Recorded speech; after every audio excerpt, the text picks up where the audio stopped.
Rev up your engines!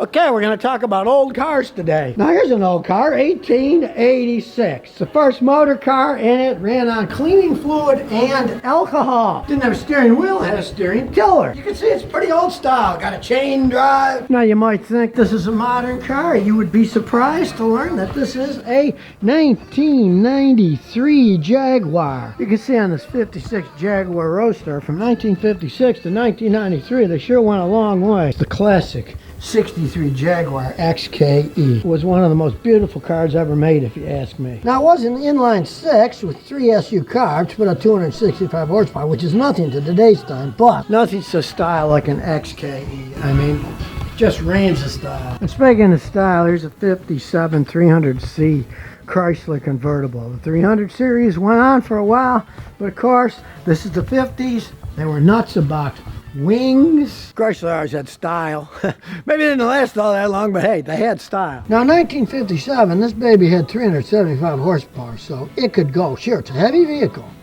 but once you stomped on it, it could go. This is 1959, the height of gigantic wings, and Marilyn Monroe and Joe DiMaggio. And what have we here? The classic 57 Bel Air convertible. All these are running cars, and this one's fuel injected. Now, these weren't top speed cars. It only goes 110 miles an hour because it is so heavy. And look, it was only $2,600 back in the day. Beautiful restoration job, and hey, it doesn't have insane wings on it. They're more logical. They hadn't gone bananas on this model. And I always love the spare tire in the back. I think it kind of shows them off. And here's a 58 Eldorado. It wasn't until 1967 when they went to front wheel drive, which was a radical change for GM. We go into the Chrysler Mopar section. Here we got a 70 Plymouth Hemi Barracuda. I mean, look at this thing. Back in 1970, this baby had 425 horsepower. Check it out. This is a really bizarre car. It was built in 1970, and it only had 1,010 miles put on it. Hey, somebody needed to drive this Cuda a little bit faster and longer, if you ask me. That's what it's made for. But then again, check it out. It's an automatic. It's not the standard that everybody wants. Here's a Dodge Viper convertible, and it's a Viper RT10. Now, they decided to mess around with these V10 engines. They actually had quite a few problems with them. They only built 1,577 of these things. It's got rack and pinion steering, ABS brakes, had a lot of modern conveniences. I got a customer in Texas who's still suing over 2 of them that he bought, and the engines blew up and they wouldn't fix them. Could you get more yellow? Okay, it's a 70 Plymouth Superbird. Everybody else knows them as Roadrunners. They only built 715 of them. There's a story behind it. They wanted to get Richard Petty come back to race for them, so they built it for him to race. And he did race. And unlike many modern cars, this airfoil actually does something. With one of these, forget about gas mileage. Just keep buying gas. They were tremendous gas hawks. Now here's a serious race car. 2017 Dodge Viper ACR. They only made about 200 of these things. And if you own one of these, forget about speed bumps. You're going to tear the whole front end off. V10 engine could almost make it to 200. 190. Here we go, a GTO. In this case, it's a convertible, and it's a 64. It had 3 Rochester carburetors, and man, did it suck down the gasoline. And again, they're not high-speed cars. Bottoms out at 115 miles an hour. But hey, it goes 0 to 60 in 4.6 seconds. It's fast off the line. People are always doing burnouts of these things. Check out the tires. It's got the red stripe. My father used to sell those at his Esso gas station back in the day. It was something to have a 4 on the floor, standard transmission. There's a Chevy Impala SS with the 454 V8. Look how cheap things were in those days. Back in the day, it was only $503.45 for the SS 454 package. Of course, back in the United States in the 1970s, early 70s, it was hard to buy a job when Richard Nixon was in as president, so people didn't have that kind of money to throw out like they do today. And here's a Challenger RT. It's a 1970. Leads into the modern Challengers. And even back in the day, this baby had 425 horsepower, went 146 miles an hour. Now, they only built 137 of these with 4-speed manuals. And really, 50 years ago, man, 425 horsepower was insane. And here we have the latest special, a pink Thunderbird.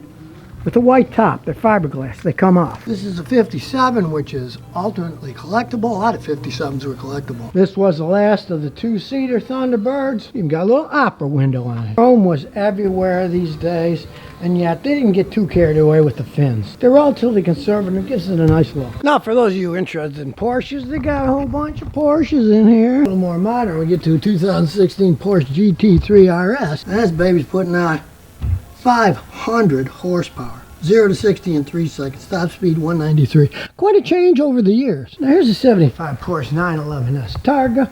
I can't say the color really gives me lime green, but what the heck? The Germans never were that into colors. This racing green on a 2016 Porsche Targa looks much nicer.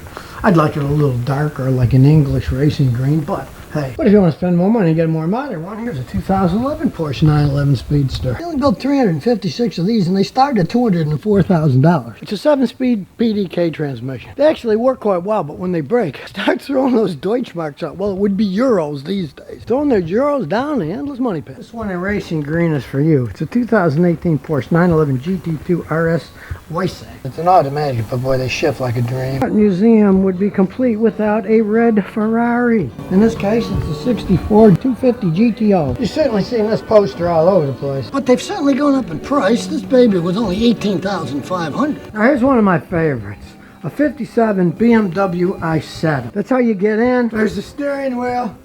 Little mini car. It was made after World War II, and you can see they were only $607. Remember from the Get Smart TV show, some of the seasons you drove this. And hey, back in the day, this was one sharp looking car. Now these look like race cars. They aren't. They only have 115 horsepower, right? 0 to 60 in 11.9, not particularly fast. They go 113 miles an hour. And they built 39,778 of them for $4,100. But then again, $4,100 in 1968 was a lot of money. Here's one of the original Tesla Roadsters. If you didn't know, it's based on a Lotus Elise chassis. It went 0 to 60 in 3.9, pretty fast, right? And if you remember, this is the model that Elon put into outer space, his own personal roadster. It's floating around in space. Well, this one's in Portsmouth at the Newport Car Museum. And I gotta say, the older ones are a lot cooler than the new ones. And if you want speed from a Mercedes, here's a 2018 Mercedes-Benz GTR Coupe. It's just 2 miles an hour short of going 200. It goes 198 miles an hour. And if money is no object, you can get a McLaren Senna.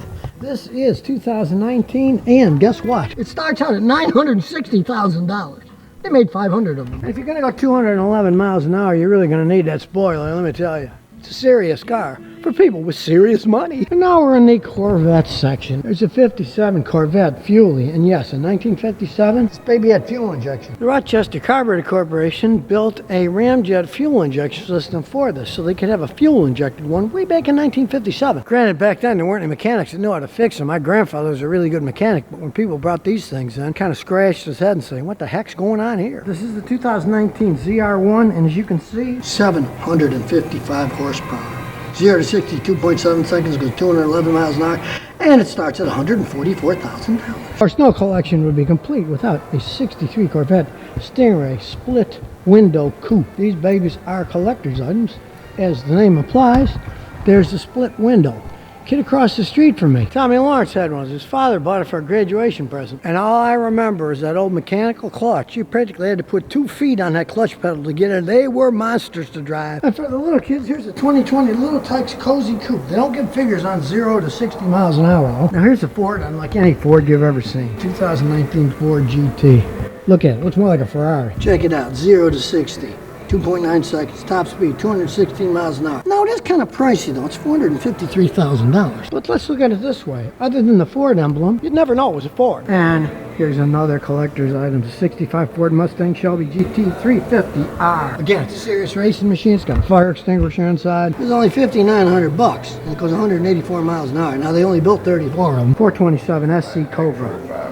A basic screaming car. And they got Carroll Shelby running in the back on their video. Sadly, he's gone, but the car's still there. And there's a Fast and the Furious 65 Ford GT40 they used in the movie. It sure looks fast. It doesn't look like a Ford at all. And there's an oddball. It is an Italian Mustang.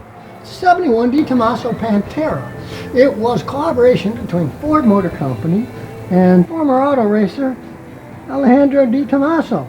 That Ford engine, everything in it. You look at it, really, it's kind of like a squashed down Mustang. And of course, being Italian, it's got one of those crazy shifters with the links so you don't miss gears there when you shift. And here we are back at the first motor car, an 86 Mercedes-Benz motor wagon. So goodbye, Car Museum. An interesting time. And I can't wait till they have meetings out here out in the open with people bringing their own cars. Hey, stay tuned. We'll see what happens. So if you never want to miss another one of my new car repair videos, remember to ring that bell.